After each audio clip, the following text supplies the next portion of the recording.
Hey guys, welcome to another episode of Steeply. So as you guys know, I've been asking you to vote on which tea you wanted to see next from Oollo, and the votes are still open, so please go and cast your vote for the next two teas that'll be coming up. I believe the last two are the Lychee-Esque Sweet and the Baozong Oolong. So go and fight it out and see which one you want to see first. The link will be in the description, and I'll pop it up here on the lower third as well. And real quick before we jump into it, I just purchased a new mic, so the audio may be either different, good or bad. Let me know. I want some feedback on that just to see if you guys like the way it's configured right now. If not, please feel free to let me know, and I'll try and work around and see what I can do to make it better. So the tea this week that won was the Red Jade Black Tea, and I know there are going to be a couple people out there who are super excited to see this because they've been bugging me a little bit to bump it up to the top. That's not how things work. Cast your votes. So yeah, it's finally here.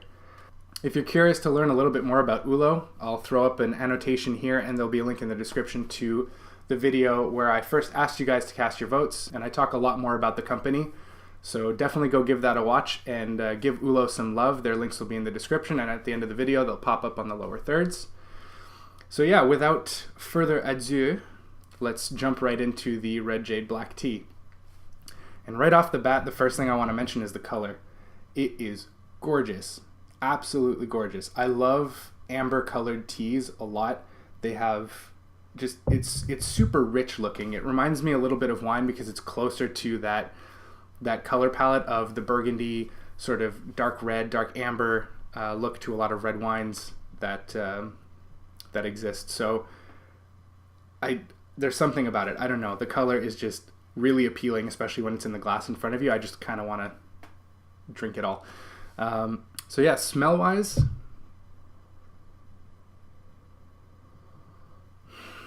it's pretty interesting. You get a lot of, it kind of reminds me of the lychee red tea that I had from my cup of tea a couple weeks ago.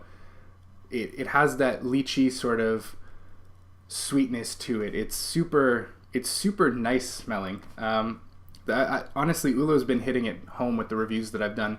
Pretty much every tea that I've smelt has been very wonderful and has a very broad aroma. It's not just like, oh, this smells like tea, or ooh, this is green tea. It's complex, it's layered, it has a lot to admire about their teas, just the way they smell. It's super layered. I really love it. I've been really impressed with the product so far. And yeah, so it's Lychee-Esque Sweet, has an undertone of kind of that bitterness that kicks through.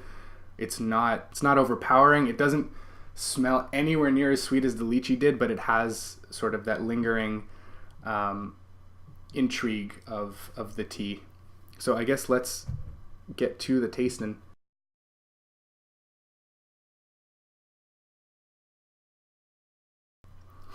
Taste-wise, it's definitely a lot less complex. The sweetness doesn't come through as much as it does on the nose. It's actually kind of barely there. You get it maybe a tiny bit on the front palate, and that's about it. It really quickly dissolves into a more bitter, dry black tea, kind of what you'd expect from a black tea. It reminds me a lot of Tetley's or Lipton's English breakfast teas in a way, but it's definitely a lot more refined. It's not as granular. It's not as chalky and overly bitter. I find that with those teas, the cheap teas, no matter how you brew them, they always come out feeling burnt and kind of crappy. This is definitely a lot more refined than that.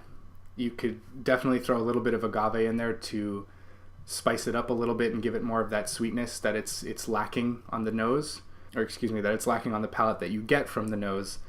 So yeah, it really just kind of lingers in the front palate. It enters your mouth and you get that sort of chalkiness, a little bit of the bitterness, and some herbal sort of flavors to it. And then right away in the mid palate, it quickly sort of evaporates, and in the back palate, there's really not much left at all. Everything is like literally right up in front. I still feel it hanging out there.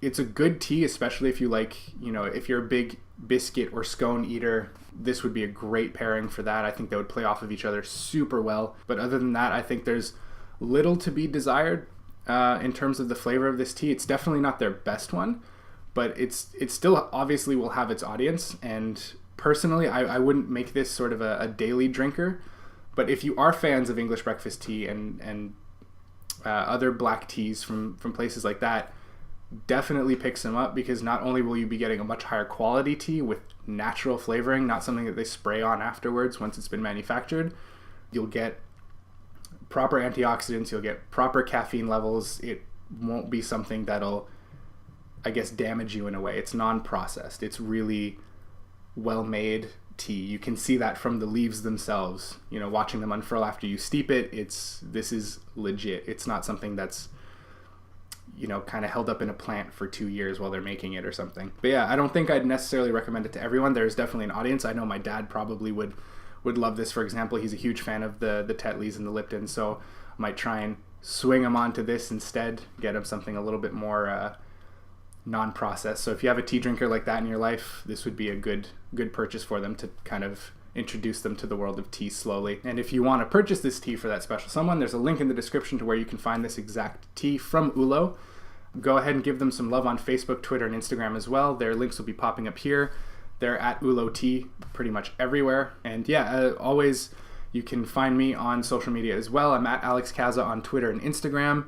And I actually just launched an Instagram solely for Steeply. So if you're a little less interested in the geeky side of things and more interested in the tea side of things, go follow me on there. I'm at Steeply Tea. I'm going to try and be posting at least once a day about what teas that I'm drinking and stuff like that. So go ahead and follow me there. All of that will be popping up in the lower thirds and in the description as well.